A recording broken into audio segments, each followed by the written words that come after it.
너희는 세상의 빛이라. 빛 대신 예수님. 예수님께서 원수를 사랑하라 라고 하셨습니다. 오늘 너희는 세상의 빛이라 라고 누가복음 5장 14절에 말씀하셨습니다. 오늘 이 말씀 속에 빛이 라는 단어가 있습니다. 전기 에너지를 전선을 통하여 전구 내에 있는 필라멘트에 들어가게 접하게 되면 빛을 발하게 되는 것을 우리는 잘 알고 있습니다. 필라멘트는 백열전구 내부에는 용술철처럼 꼬아진 가느다란 금속선이 있습니다. 전기 에너지를 흘러보내면 여기서 빛과 열이 나오게 됩니다. 이때 전류가 직접적으로 하는 것은 열을 내는 것뿐입니다.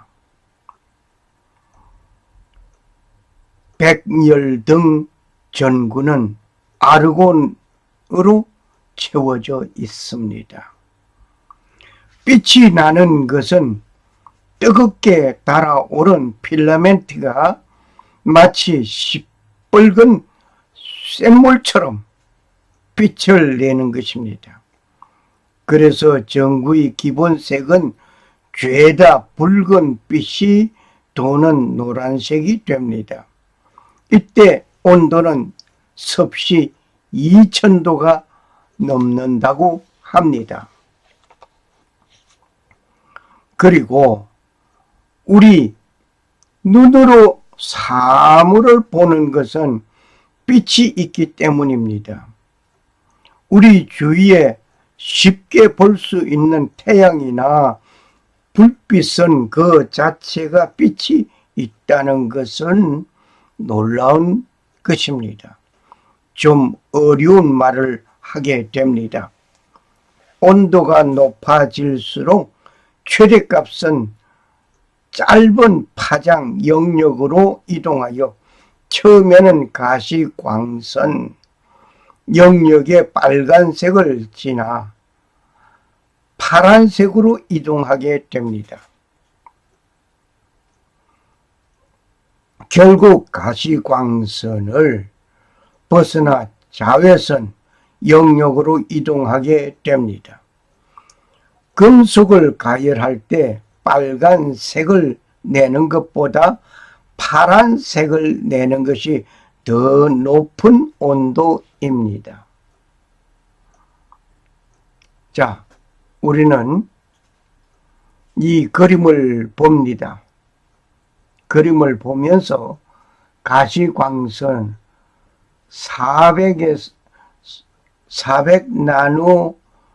나노미터에서 700 나노미터 이렇게 보는데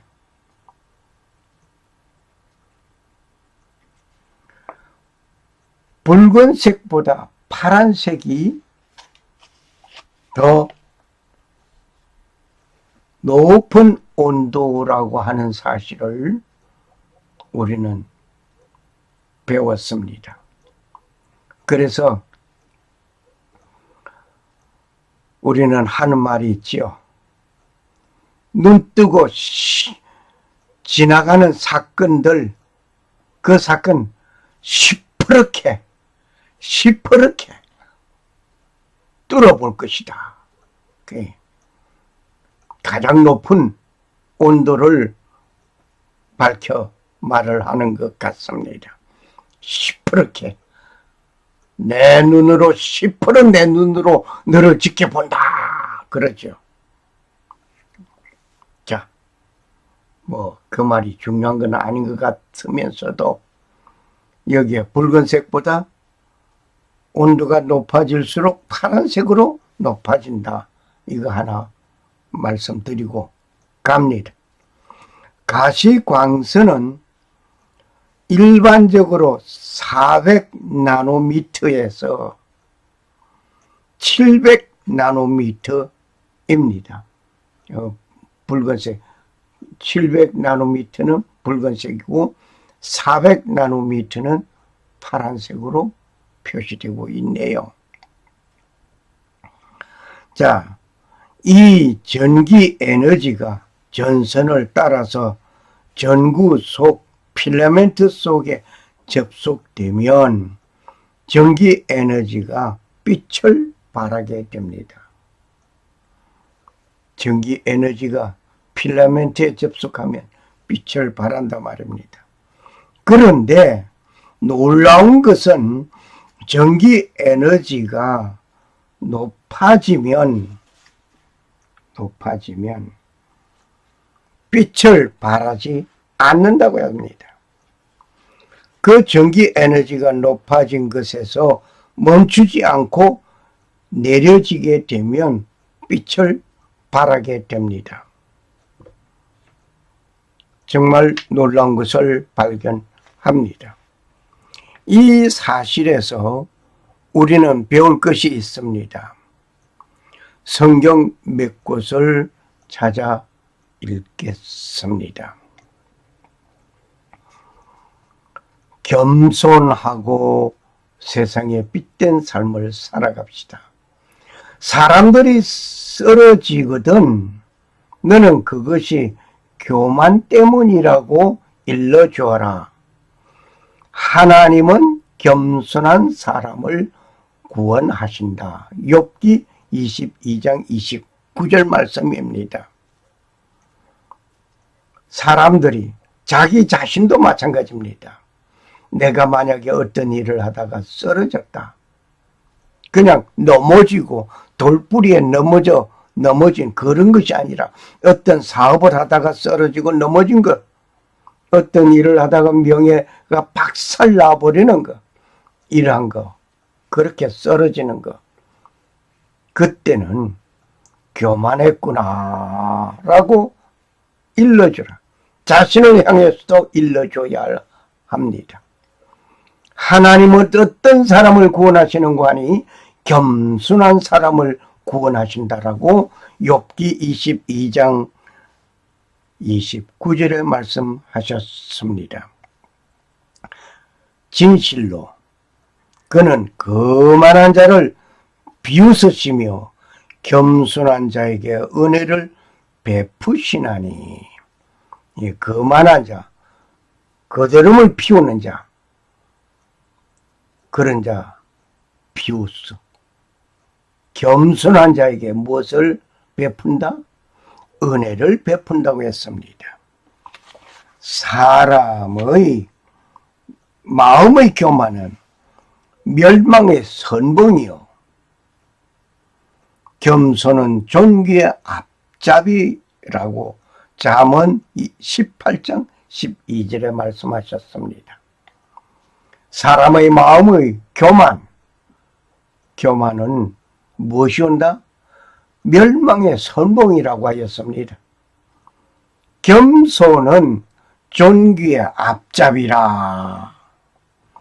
그러나 더욱 큰 은혜를 주시나니 그러므로 일러서되 하나님이 교만한 자를 물리치시고 겸손한 자에게 은혜를 주신다 하여더니라. 야고보서 4장 6절 말씀입니다. 무릇 자기를 높이는 자는 낮아지고 자기를 낮추는 자는 높아지리라. 누가복음 14장 11절 말씀이었습니다. 자, 자기를 높이는, 스스로 자기를 높은 자고 높이는 자, 그는 하나님께서 인정 안 하시기에 낮아지게 됩니다. 오늘 한국 사회에서든 어디에서든 스스로 잘난 체하고 높은 체하는 이런 자 결코 그 자리에 오래 있지를 못합니다. 무너지게 됩니다. 낮아지게 됩니다. 그 낮아짐은 멸망에 이르기까지 합니다. 그러나 자신을 낮추는 자는 높이 세웁니다. 전기 에너지가 높아지면 빛을 발하지 못합니다. 마찬가지로 사람도 교만하면 하나님의 얼굴 표정이 어두워지고 사람들의 얼굴 표정이 어두워지고 멀리하게 됩니다. 사람들 앞에서 자기를 자랑만 하고 자기를 높이면 그 말을 듣는 사람들이 이구동성으로 하는 말이 있습니다. 잘났어 잘났어, 그래 내 잘났단 말이야. 그러면서 어두운 표정과 함께 이루어지는 말일 것입니다. 반대로 어떤 명성 있는 사람이 자기의 명성과 신분을 감추고 여러 사람들 앞에서 말없이 헌신 봉사하고 돕는 일을 본다면 그 주변 사람들의 얼굴과 마음 모두가 밝은 모습이 될 것입니다.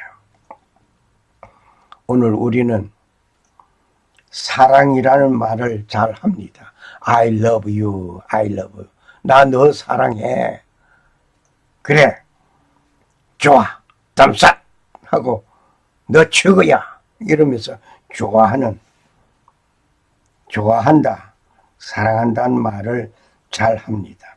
이 두 단어, 사랑, 좋아한다, I love you, 그리고 I like you, 이 두 단어, 사랑한다, 좋아한다, 이 말은 같은 것 같지만 크나큰 차이가 있습니다. 결코 같지 않습니다. 사랑한다, 좋아한다, 결코 같은 것이 아닙니다. 내가 너를 좋아한다는 말의 기준은 말하는 자신의 기준에 있습니다. 자신이 내가 세운 그 기준에 너를 좋아한다 이거죠. 네가 정말 이쁘구나, 아이고 좋아라 하는 것은 내 마음에 그를 이쁘게 보았을 때의 그 기준이 그를 좋아했다 이것이겠죠. 즉 내 자신의 행복과 기준 가치가 있다는 것입니다. 내 자신의 행복, 내가 세운 그 기준, 그 가치, 그것에 부합하기 때문에 좋아한다 이겁니다. 그러나 내가 너를 사랑한다는 말, 그 기준이 상대편의 행복, 상대편을 위한 기준이 상대편에 놓여져 있습니다. 내가 힘들고 괴롭고 어렵고 손해를 보는 듯한 것 같은 현실이라도 상대편을 위하여 베풀게 되는 것은 그를 사랑하기 때문입니다. 허기야 좋아하기 때문에 그를 위해서 희생한다 할 수도 있겠습니다만은 좋아하기 때문에는 결코 희생 봉사가 따르지 못합니다. 즉 상대편의 행복을 위하여 내가 희생 봉사하는 것이라 말입니다. 이렇게 하는 것은 내가 누리는 행복이 됩니다. 상대편이 누리는 행복에 내가 함께 누리는 것입니다. 내가 누리는 행복이 상대편에게 가는 것, 그것도 있을 수 있겠지만은 상대편을 기쁘게 해줌으로 인해서 내가 누리는 행복, 바로 이것이 사랑입니다. 창조주 하나님께서 세상을 사랑한 나머지 이루어진 행동이 있습니다. 창조주 하나님 아버지는 그의 독생자 아들 예수를 인간의 몸을 입으시고 이 땅에 오셨습니다. 죽기까지 베푸신 하나님의 사랑이었습니다. 이것은 하나님의 편에서 누리는 행복, 그것이 아니었습니다. 범죄하여 영원한 지옥 형벌의 전매 특허권 속에 있는 인간의 행복을 위하여 자신의 모든 것을 다 두어두고 베풀어 주신 하나님의 사랑이었습니다. 이것이 사랑이라 말입니다. 하나님께서 범죄한 인간을 좋아하기 때문에 이렇게 한 것이 아니라 범죄한 인간을 사랑하기 때문에, 사랑하였기 때문에 베풀어진 것이 하나님의 사랑이었습니다. 이렇게 사랑과 좋아한다는 것은 엄청난 차이가 있는 것입니다. 마치 동전 앞뒤가 어느 것이 앞인지 어느 것이 뒤인지 모를 정도로 놓여져 있는 것 같이 말입니다.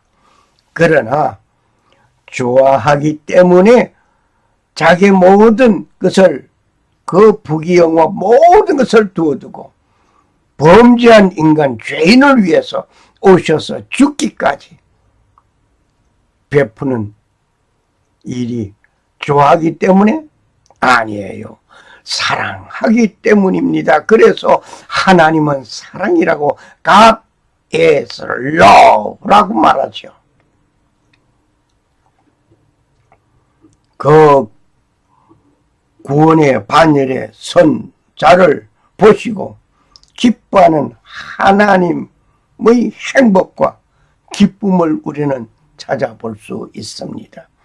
내가 너에게 이르노니 이와 같이 죄인 하나가 회개하면 하늘에서는 회개할 것 없는 어린 99을 인하여 기뻐하는 것보다 더하리라. 누가복음 15장 7절 말씀이었습니다. 99마리를 들에 두두고 길 잃어버린 한 마리의 양을 찾아 나서는 목자의 심정이 사랑하기 때문에, 어떻게 보면 99마리를 들에 두두고 길 잃어버린 한 마리의 양을 찾으러 나섰으니 이리가 찾아온다면 어떻게 될까요? 99마리 어떻게 될까요? 위험한 처지에 놓여져 있습니다. 그러나 길 잃어버린 한 마리의 양을 찾아서 나서는 목자의 그 심정, 그 잃어버린 그를 찾아 나서는 그 심정, 사랑하는 애인이 원하는 것을 이루기 위하여 어떤 어려움과 위험이 따라오는 것에 개의치 아니하고 행동하는 것을 우리는 봅니다. 어떻게 보면 여러분과 내가 그렇게 행동하였습니다. 사람들 가운데 자기 자신이 좋아하는 것을 찾고 있는 사람을 보고 미숙한 사람이라고 합니다. 마치 어린 아이들이 자기가 좋아하는 것을 가지고자 합니다. 많고 많은 여러 가지 사건들이 중요하지 않고 내가 좋아하고 즐기는 것만 하려고 합니다. 그런데 상대편을 위하여 상대편이 좋아하는 것을 하는 사람, 내가 좋아하는 것을 하는 사람, 내가 좋아하는 것을 갖기를 원하는 사람, 반대편으로 상대편이 좋아하는 것을 갖기를 채워주기를 원하는 사람. 때로는 내가 싫어하는 일도 해야 하는 마음을 가진 사람. 자, 어느 것이 더 아름다워 보입니까? 미숙한 사람은 내가 좋아하는 것을 가지고자 합니다. 성숙한 사람은 상대편이 좋아하는 것을 가지게 합니다. 어떤 사람은 자기가 가지고 있는 것을 상대편이 좋다고 칭찬하고 자랑하고, 야, 멋있는 거 가졌구나. 좋았어. 이렇게 하니까 설그머니 그렇게 좋아하는 그 사람에게 그 물건을 빼서 양도해 주는 모습을 보았습니다. 받는 사람은 머쓱하겠죠. 괜히 내가 칭찬했구나.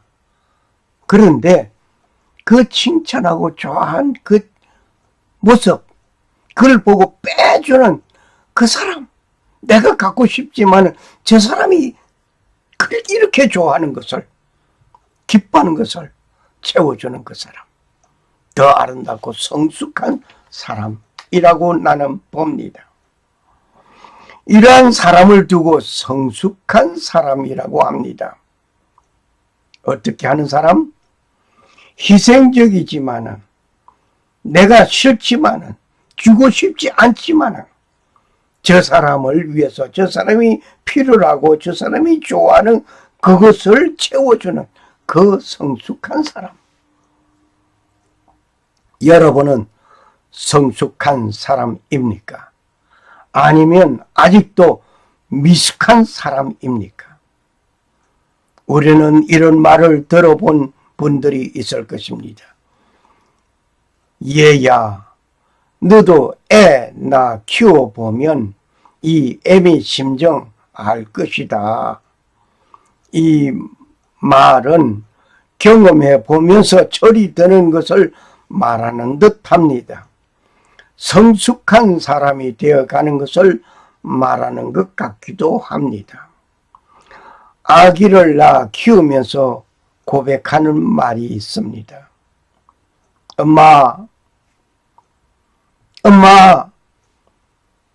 엄마가 날 낳고 이렇게 키우셨군요.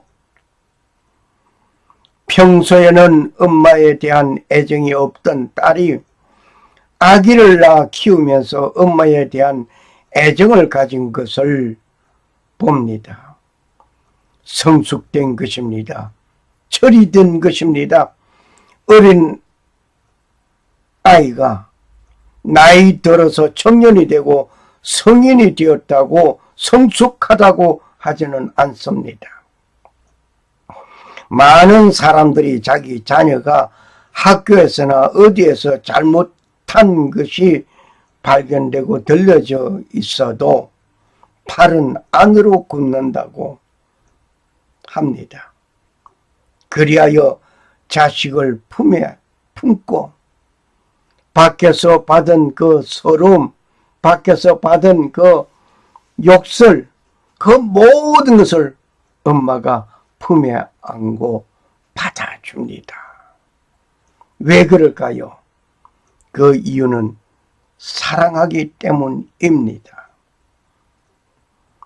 나는 알지 못하는 순간 나의 허물과 죄로 인하여 멸망될 나를 위하여 속죄하신 분이 있습니다. 웬일입니까? 내가 그것을 받은 어떤 공로가 있는 것도 아닙니다. 이것은 전적으로 창조주 하나님 아버지께서 베푸신 사랑이 은혜로 내려진 것입니다. 창조주 하나님 아버지의 사랑이 그분의 아들 독생자 예수를 내 모든 허물과 죄를 다 담당하셨습니다. 그 일로 인하여 나는 죄 용서함을 받았습니다. 영원한 형벌을 받아 지옥에서 영생해야 할 자를 영원한 천국 시민권자로서 영생에 이르게 된 것입니다. 이 은혜는 예수 그리스도가 베풀어 주신 보혈 공로이었습니다. 이제 그 하나님의 만극하신 사랑에 감사하면서 그분을 믿고 의지할 뿐입니다. 내가 행복하면 나의 행복입니다. 그 내가 행복해하는 모습에 즐기는 이웃이 있습니다. 그런데 상대편이 행복하면 내 즐거움이 있기도 합니다. 그 행복을 부부에게로 가져와 보겠습니다. 부부가 같이 살면서 서로가 자기만 행복하게 해달라고 한다면 부부의 행복이 가능할까요?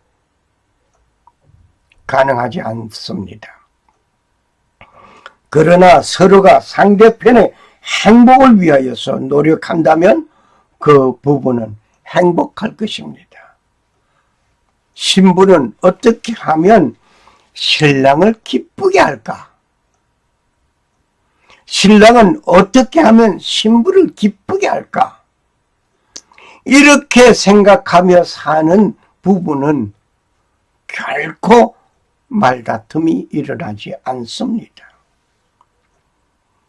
그런데 어이 저 문디 같은 녀석 아이고 집구석에 오면은 하루 종일 집안에서 힘들게 애하고 씨름하면서 집안 일하면서 살아온 나를 이렇게 헌시짝 버리듯이 버려? 취급해? 하면서 원망하면 남편이 뭐라고 하겠습니까? 그래 미안하다 하면 좋겠는데 에이구 너만 고생했어? 난 하루 종일 직장에서 천대받으면서 미움받으면서 얼마나 힘들었는지 너 알기나 해? 바이어들이 와서 뭐 이러쿵저러쿵 말하는 거 그거 아이고 스트레스 쌓이는 거 그거 너 신경 쓰기나 해봤어? 그러면서 전부가 자기 입장에서만 이 얘기를 하면 당장 그 부분에 서로가 와가락하고 소리가 높아지는 것입니다. 그러므로 집에 들어오면 아이고 여보 오늘 혼났지? 힘들었지? 돈 벌기 쉽지 않지? 아이고 그래도 꾹 참고 우리 여보 그래도 찾아와 주니 고맙소. 그리고 찾아오는 남편을 품에 푹 끌어안아 봐 주세요. 그러면 남자 마음이 그 모든 하루 종일 쌓였던 그 스트레스가 눈 녹듯이 싹 녹아질 것입니다. 그러면 남편이 뭐라고 하겠어? 아이고 울고 짜증 부리는 애 볼랴 집안 청소할랴 아이고 힘들었지. 그러면서 서로가 껴안아 보세요. 아름다운 부부의 모습이 넘칠 것입니다. 왜냐하면 미성숙한 삶을 좋아하는 사람, 내 취향에 맞춰 주기를 바라는 사람, 부부가 그렇다면 서로가 자기 입장에서만 얘기하고 자기 입장에서만 상대편을 쳐다보고 있으면 그건 안 될 일입니다. 미성숙한 사람입니다. 사랑하는 마음으로 살아간다면 내가 하기 싫은 일이지만 사랑하기에 참고 그를 위하여 할 수 있습니다. 상대편을 위한 생각과 행동이기 때문입니다. 상대편을 위한 생각, 행동, 그것을 바로 사랑입니다. 상대편을 행복하게 하면 그 행복이 나에게도 되돌아오는 것은 분명한 것입니다. 이렇게 성숙한 사람이 국가에서든 교회에서든 가정 어느 단체에 있어든 많이 있어야 하겠습니다. 성숙한 사람은 나의 이익을 추구하는 것보다 이타주의자로서 남을 향한 배려가 있기 때문입니다. 요즘 내 딸의 실력은 형편없는데 좋은 대학에 진학시키기 위하여 그 부모는 편법을 동원하고 거짓을 우선으로 밥 먹듯이 하고 그 거짓을 합리화시키기 위하여 거짓에 거짓을 연속하는 일이 있었습니다. 없는 총장상을 만들어 사용하고 없는 영어 실력을 가지고 전문 분야의 사람도 잘 모르는 내용의 논문을 고등학생이 작성하였다고 하는 아버지의 그 변명. 아버지는 딸의 영어 실력이 좋아서 라고 자랑하는 그 자랑의 변론으로 답변하지만 모든 상황 정황은 팩트가 밝혀지는 진실 앞에서도 거짓말로 변명하는 아버지가 있었습니다. 고등학교 영어 실력은 4등급 이하인 것을 가지고 결국 논문은 취소되었습니다. 그것으로 입학한 대학은 입학 취소가 될 위기가 놓여졌습니다. 결국 조국의 아내 정경심 교수는 전격 기소되는 일이 2019년 9월 6일 날 이루어졌습니다. 그 관계 사이트를 여기에 나타나 있는 주소에 클릭하면 보실 수가 있습니다. 온 가족이 검찰에 조사를 받고 있는 조국은 대한민국 법무부 장관이 되겠다고 하는 자는 온통 불법투성이 거짓이 남루한 가운데 있는 것을 보는 현 대한민국 정치계를 보면서 성숙하지 못한 자가 권력을 가지고 내 이익만 추구하는 이 미성숙한 단편을 보았습니다. 그런데 더 놀라운 것은 모든 사람들이 아니라고 하는데 법무부 장관으로 임명하는 자가 있었습니다. 법 질서를 지키지 아니하는 범죄인의 가정을 법무부 장관 자리에 말이 나오지 아니하는 무법투성이를 보는 순간 성숙하지 못한 자가 나라의 수장으로 있는 문재인 정권을 보면서 마음 아파합니다. 어쩌다가 정치 발언이 되었네요. 만일 그가 성숙한 자라면 국민과 국익을 위한 생각을 하고 행동하는 자가 되어져야 되겠습니다.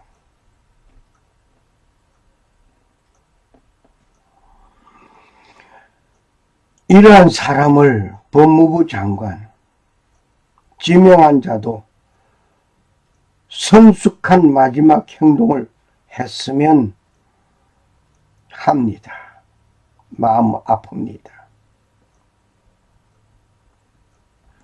성숙한 사람은 공익을 위하여 행동합니다. 자신의 희생하면, 봉사하면 이타주의자로서 살아가는 자가 되어져야 할 것입니다. 성숙하지 못한 사람, 자기 이익을 추구하고 따라가는 것입니다. 여러분은 성숙한 사람입니까? 정말 성숙한 사람입니까? 성숙하다면 이타주의자로서 살아가시기를 바랍니다. 아니면 아직도 미성숙한 사람입니까?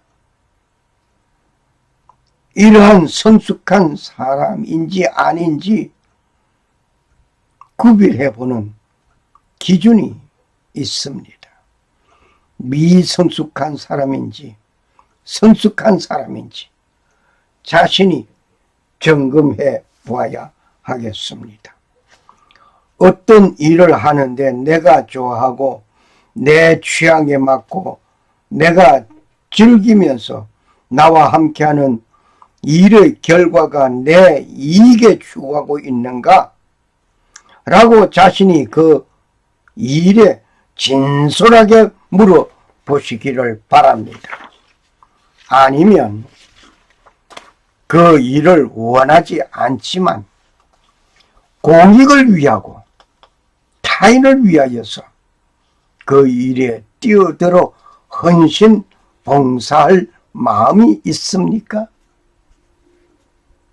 기준이 성숙하냐 미성숙하냐 하는 것은 자신이 판단하시기를 바랍니다. 예수님은 빛이라고 말씀하셨습니다. 빛은 자신을 위하여 비추어지지 않습니다. 어둠 속에서 밝음을 위하여 비추어지는 희생물입니다. 등잔불을 자세히 살펴보시기를 원합니다. 등잔불이 밝혀지려면 먼저 심지가 타게 됩니다. 그 심지는 기름이 공급되어야 합니다.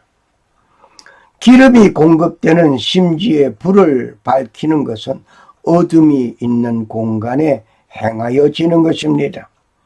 그렇다면 등불빛이 비추는 것은 어둠을 향한 것입니다. 등불 이야기에 나왔으니까 한번 생각해 보겠습니다. 심지에 등잔에 기름이 있어야 합니다. 심지에 기름이 공급될 수 있도록 놓여져 있어야 됩니다. 그 위에 심지에 불을 붙입니다. 불이 밝혀집니다. 불이 밝혀질 때에 심지는 타고 있습니다. 심지가 타지 않을 수 없습니다. 탑니다. 공급되는 기름으로만 불 밝혀지는 것이 아닙니다. 내 속에 성령이 계십니까? 너희 속에 그리스도의 영이 없으면 그리스도의 사람이 아니라고 하였습니다.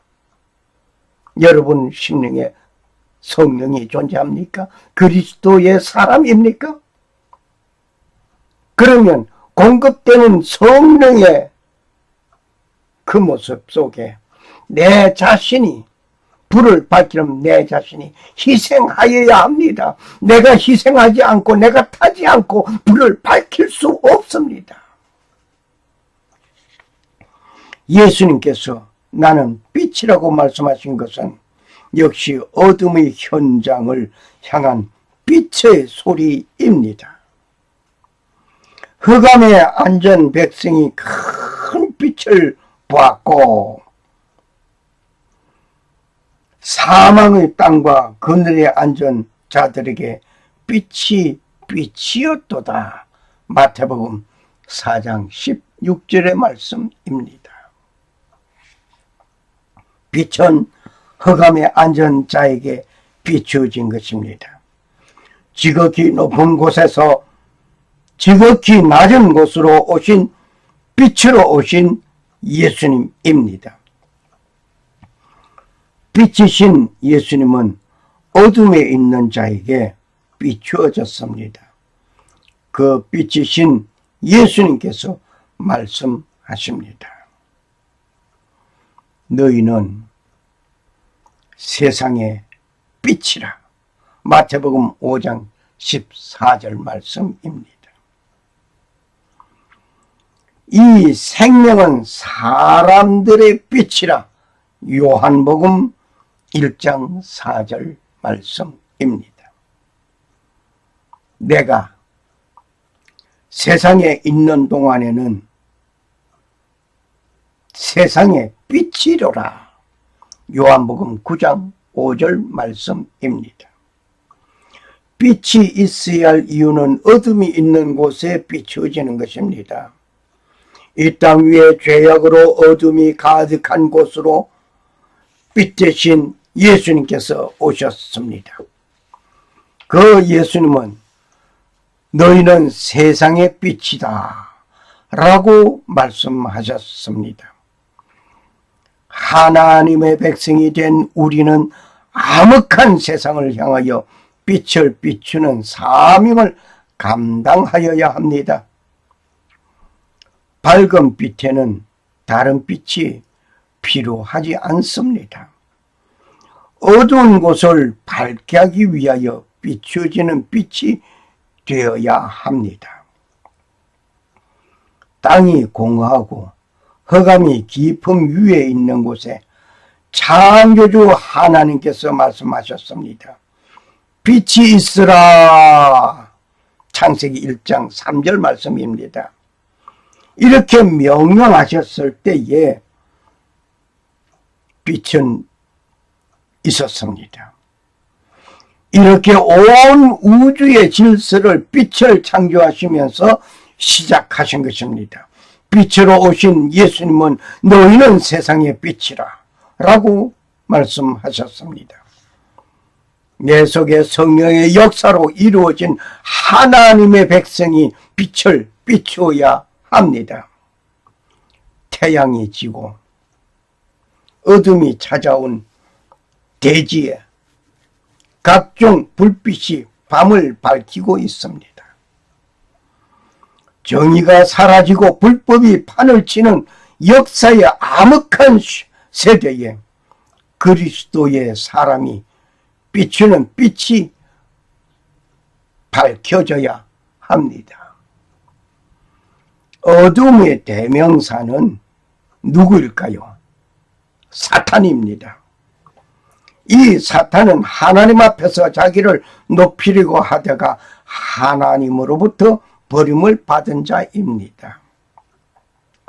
우리가 마음이 어둡고 불평한 가운데 짜증이 나게 되고 원망하게 되고 그러한 순간 어둠의 대명사 사탄은 곁에 와서 속삭이며 더 어둡고 침울한 상황으로 이끌게 됩니다. 이러한 사람에게 하나님의 사람은 빛을 비추어 주어야 합니다. 어둠의 대명사 사탄은 우리가 그림에서 보는 것과 같이 무섭고 공포적인 인물일까요? 만일 그렇다고 한다면 아이고 무서워라 하면서 그 사탄을 두고 멀리 달아날 것입니다. 어둠의 대명사 사탄은 핸섬하고 매력적이고 친절하고 공손하게 접근해오는 것이라고 나는 봅니다. 사기꾼이 나 사기꾼이요 하면서 어떤 사기꾼의 표시를 하고 오겠습니까? 사기꾼은 처음부터 사기 행각에 들통날 짓을 하지 아니합니다. 친절하고 매력적인 자세로 말로 유혹하기를 시작할 것입니다. 즉 거짓말을 참말인 것 같이 잘 꾸미는 그 말에 유혹하고 넘어가게 될 것입니다. 때로는 거짓말을 참말같이 꾸미기도 합니다. 뿐만 아니라 그 말을 정명이라도 하는 것 같이 뒷받침하는 말과 함께 또 다른 거짓말을 동원합니다. 이렇게 당한 후에 아이고 나 사기당했어 라고 고백할 것입니다. 여러분 명심하시기를 원합니다. 한 번 당하면 저 사람이 나를 속였어 라고 생각하십시오. 그러나 두 번째 당하면 저 사람이 나를 속였다라고 생각하지 마십시오.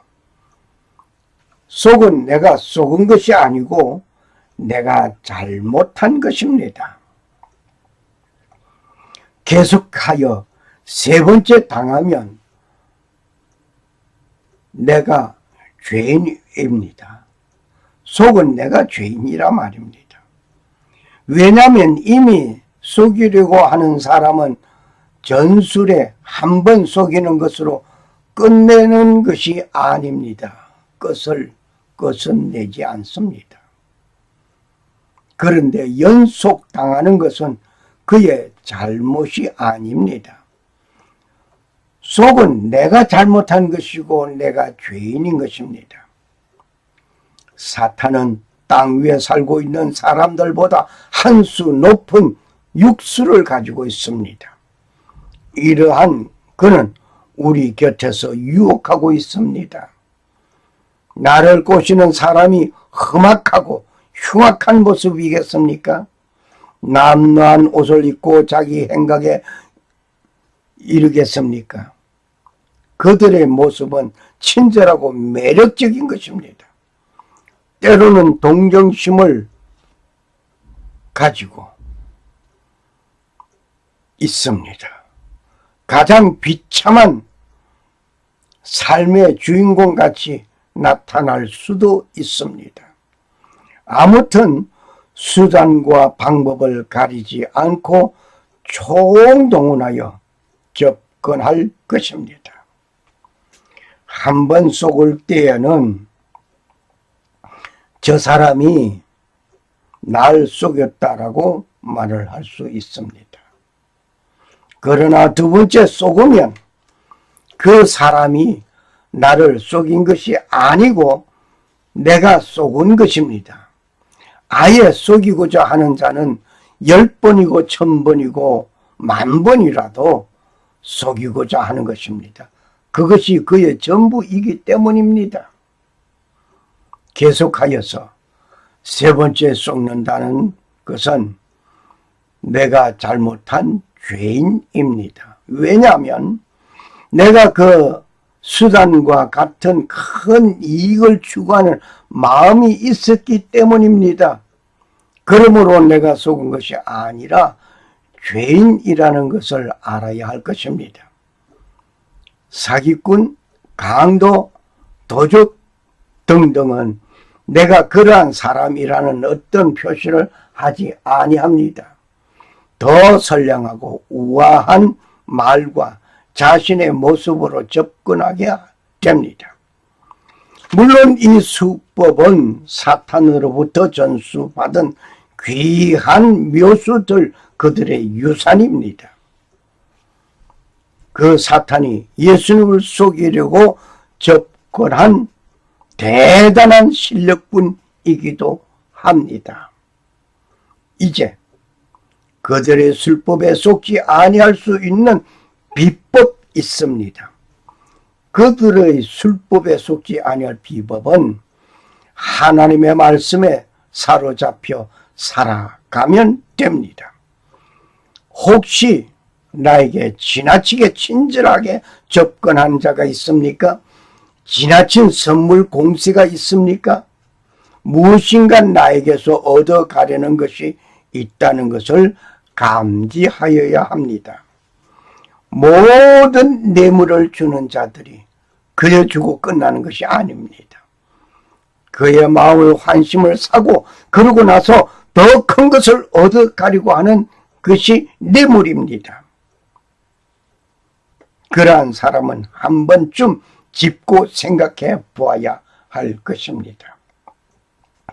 필라멘트의 전기 에너지가 높아지면 빛을 발하지 못한다는 말을 다시 상기하면서 우리는 믿음 생활에 접목해 보아야 하겠습니다.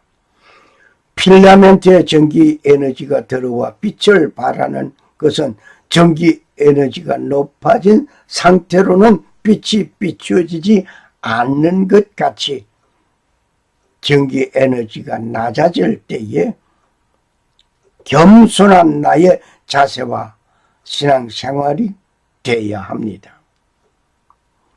전기 에너지가 높아지기만 하면 빛은 나오지 않습니다. 교만하면 그리스도의 빛을 비출 수 없습니다.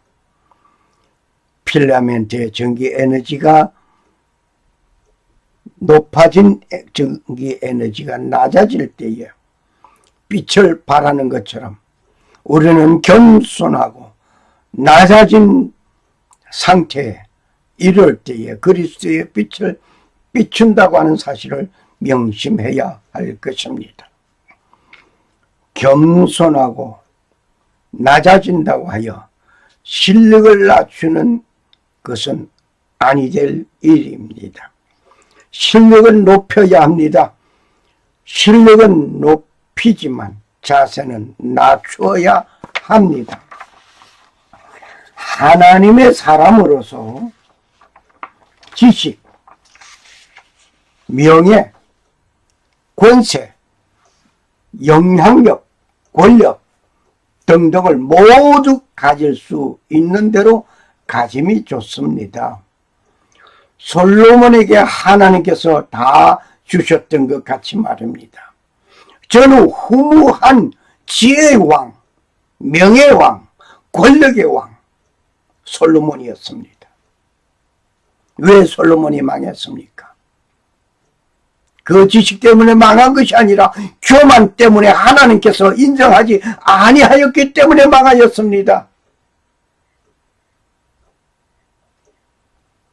우리는 가질 것을 다 가지고 함께 누리는 것, 그때에 조심할 것 하나 있습니다. 교만을 가지면 하나님께서 사용하지 않습니다.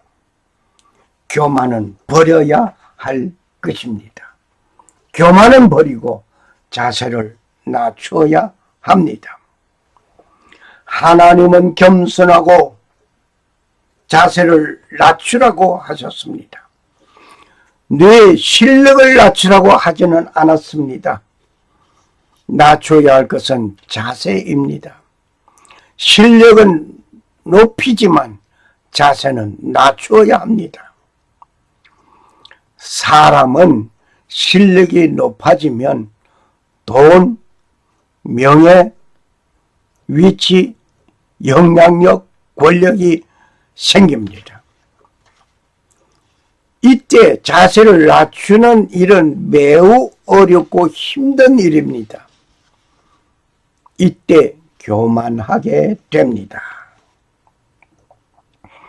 누가복음 18장 25절에 부자와 나사로의 사건을 우리는 생각해 봅니다.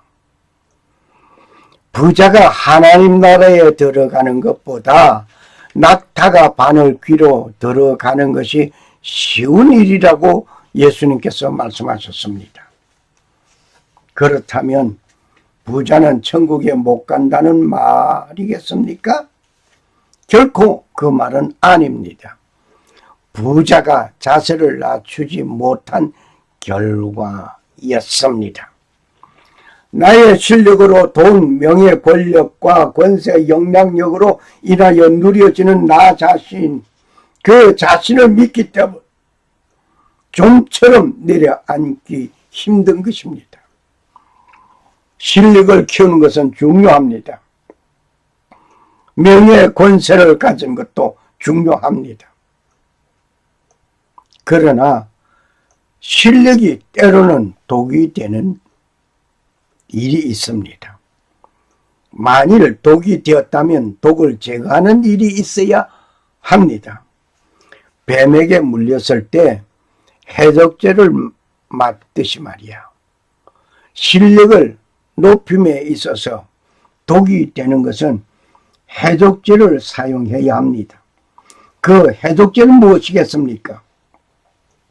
하나님의 말씀으로 무장하고 자세를 낮추면 하나님께서 높여주시는 일이 되어야 합니다. 성경 여러 사건들 속에서 많이 볼 수 있습니다. 욥도 최후에는 처음 받았던 그 복보다 더 많이 받았습니다. 하나님의 능하신 손 아래서 겸손하라. 때가 되면 너희를 높이시리라. 베드로전서 5장 6절 말씀입니다. 하나님께서 높여주시는 그 때가 이루어져야 합니다. 그러므로 하나님의 능하신 손 아래서 겸손해야 합니다. 하나님께서 우리를 사랑하시고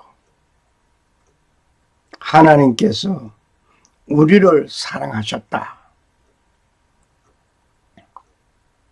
이 말은 많이 들었습니다. 그리고 하나님은 사랑의 하나님이라고 우리는 잘 알고 있습니다. 즉, 이 말은 범죄한 인간을 하나님은 알았습니다.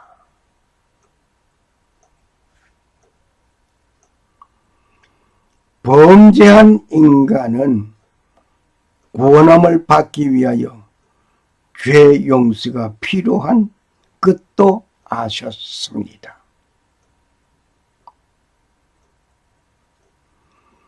이것을 해결하는 방법도 하나님은 아셨습니다.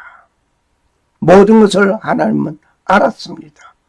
아는 것으로 끝나지 않았습니다.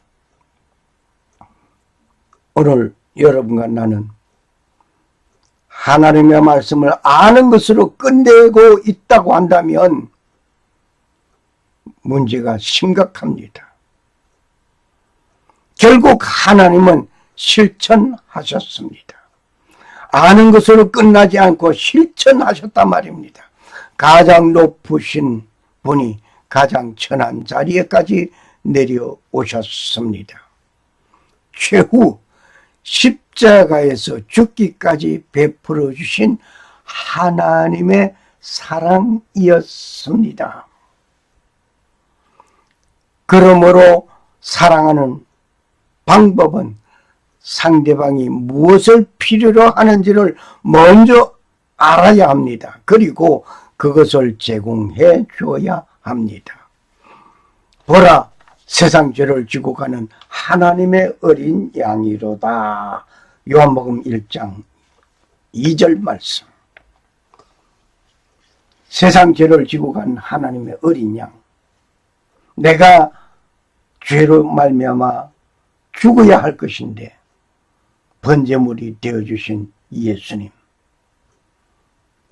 하나님께서 아시는 것으로 끝나지 않고 이렇게 실천해 주신 것처럼 내가 너희를 사랑한 것 같이 너희도 서로 사랑하라고 말씀하신 예수님 말씀 어떻습니까?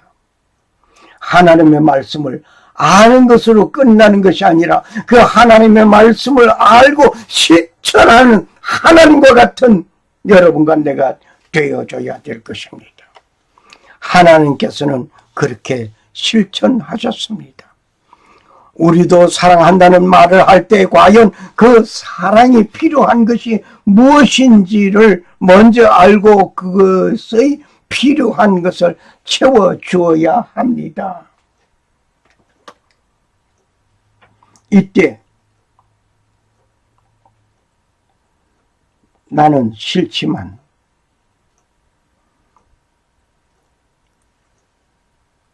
행하기 어렵지만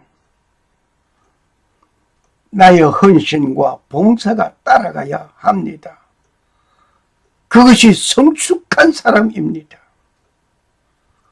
성숙한 사람으로서 사랑하기에 행하는 것입니다. 선물을 줄 때 상대편에서 필요한 것을 주지 않고 다른 것이라면 어떻게 될까요? 예를 하나 들어보겠습니다. 사시사철 더운 지방에서 사는 사람이 한대 지방, 추운 지방에 왔습니다. 방문했습니다. 방문을 마치고 돌아가는 자에게 선물 하나를 드리는데 그 선물의 내용이 히트라고 가정을 해봅시다.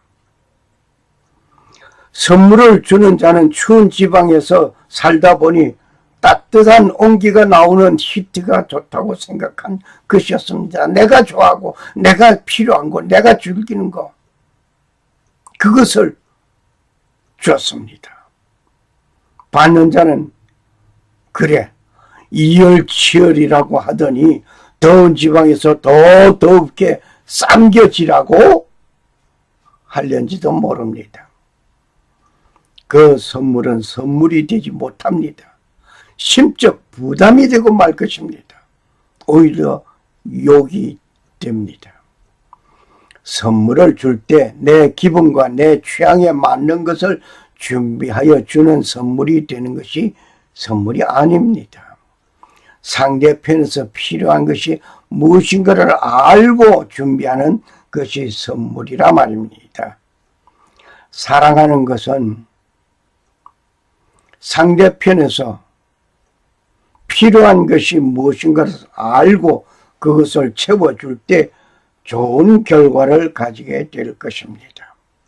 만일 그가 무엇이 필요한 것인지 모를 때는 물어보는 것도 좋은 방법 중에 하나가 될 것입니다.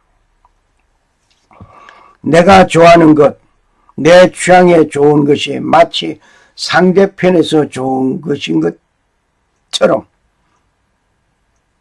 적중되는 일이 있다고 한다면 참 다행이겠습니다. 하지만 그것은 요행이었습니다. 선물을 선택할 때에 상대편에서 원하는 것을 내가 알고 생각한 것이 아니고 내 취향에 내가 좋아하는 것으로 이루어진 것이라고 하는 것은 부인 못하는 것입니다. 그러므로 기준이 상대편이 아니라 내 기준이었습니다. 상대편의 기준에 세운 행복론이어야 합니다. 내 기준, 내가 세운 기준, 내가 좋아하는 것, 이것이 상대편의 행복론이 될 수는 없습니다. 예수님께서 하신 말씀을 보겠습니다. 예수님께서 뭐라고 말씀하셨습니까? 예수님께서 하신 그 말씀, 또 내 이웃을 사랑하고 내 원수를 사랑하며 너를 핍박하는 자를 위하여 기도하라. 마태복음 5장 44절 말씀입니다. 자, 여기에서 이웃을 사랑하라고 했습니다. 그런데 이웃을 사랑하라고 하면서 내 원수를 어떻게 하라? 사랑하라고 했습니다. 더 나아가서 너를 핍박하는 자를 위하여 기도하라고 했습니다. 참 힘든 것이었습니다. 하기 싫은 것이었습니다. 그런데 사랑한다고 하는 것은 내가 싫지만은, 내가 원하지 않지만 그것을 행하는 것은 사랑입니다. 너희 듣는 자에게 내가 이르노니 너희 원수를 사랑하며 너희를 미워하는 자를 선대하며. 누가복음 6장 27절. 역시 아무리 생각해도 내가 선뜻 즐겁게 행할 수 있는 행동은 아닙니다. 원수를 사랑한다? 나를 미워하는 자를 선대한다? 이 말씀을 보면서 상식적으로 생각해 봅시다. 내 앞에 나타난 사람이 나를 힘들게 하던 사람이었습니다. 내 돈을 갈취하고 나를 향하여 음모술수하던 사람입니다. 그러한 사람이 피골이 산접하여 내 앞에 서 있습니다. 이것을 보고 무엇이라고 생각하고 말을 먼저 할 수 있겠습니까? 이 꼴 좋구나. 지난날 나에게 그렇게 행한 것을 생각하면 내 앞에 설 수 없을 텐데 어떻게 뻔뻔하기도 하구나 하겠습니다. 그런데 예수님께서 말씀하십니다. 원수를 사랑하라고 했습니다. 미워한 자를 선대하라고 했습니다. 나의 원수요, 나를 미워하는 자를 어떻게 사랑하고 선대할 수 있겠느냐 말입니다. 이것은 상식이었습니다. 그런데 예수님은 그렇게 하라고 했습니다. 그것을 내가 하기에는 싫습니다. 그것을 내가 하기에는 너무나 힘든 것입니다. 과연 원수를 사랑하고 나를 미워하는 자를 향하여 선대할 수 있단 말인가? 이것을 행하기 어려운 일입니다. 그런데 그 행하기 어려운 일이지만 그에 필요한 것을 채워주고 따뜻하게 맞이하는 일은 싫지만 행하는 것은 그를 좋아해서가 아니라 사랑해서입니다. 오늘 이 말씀을 통하여서 내가 고백할 일이 있습니다.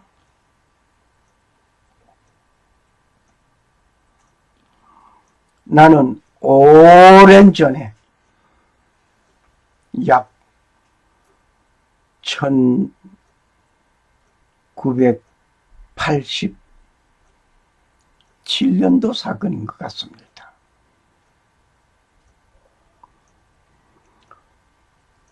엄청난 돈을 띄었습니다.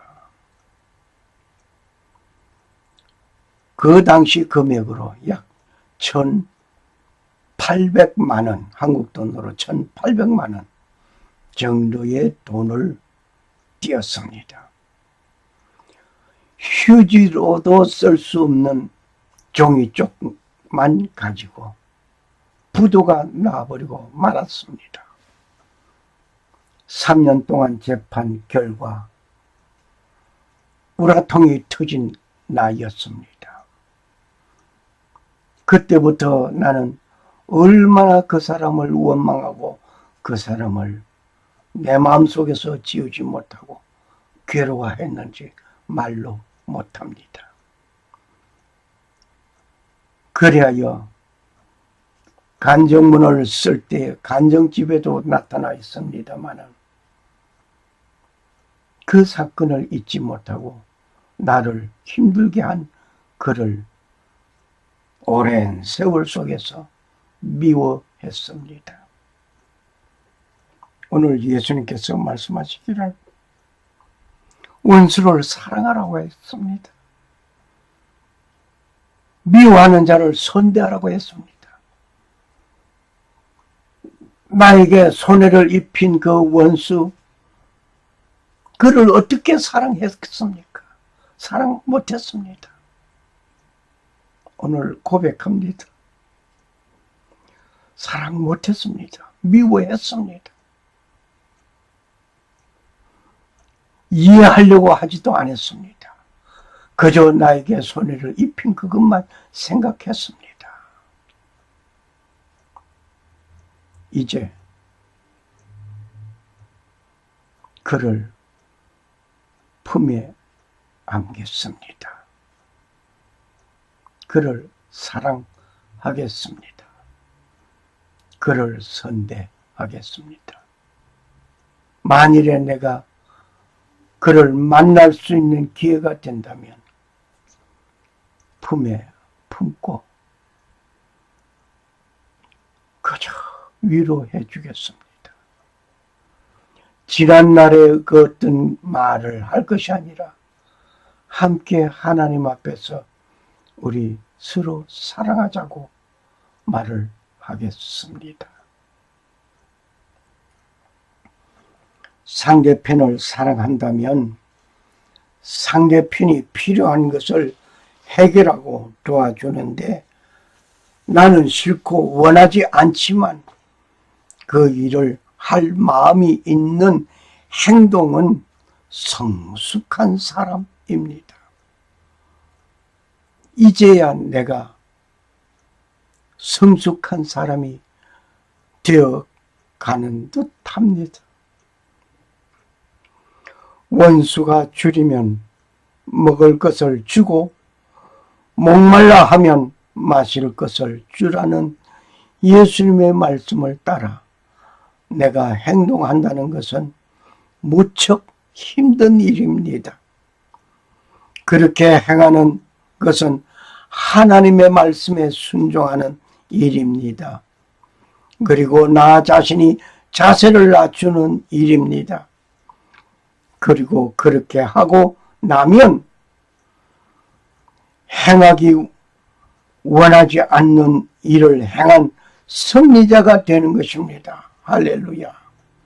결과는 나에게 이루어진 놀라운 하나님께서 채워주시는 놀라운 은혜와 축복이 있습니다.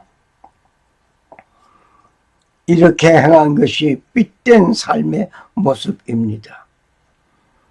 빛은 어두움에 밝음을 제공합니다. 나의 행실이 어둠이었더라도 그리스도의 빛이 비추어지고 그 빛으로 나는 마음이 밝아지고 밝아진 나의 마음과 행동으로 인하여 이웃을 밝게 비추는 일이 됩니다. 그 빛을 온 세상을 향하여 비추는 하나님의 사람이 되시기를 소원합니다.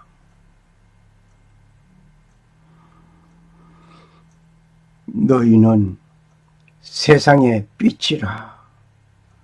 산 위에 있는 동리가 숨기우지 못할 것이요. 마태복음 5장 14절 말씀.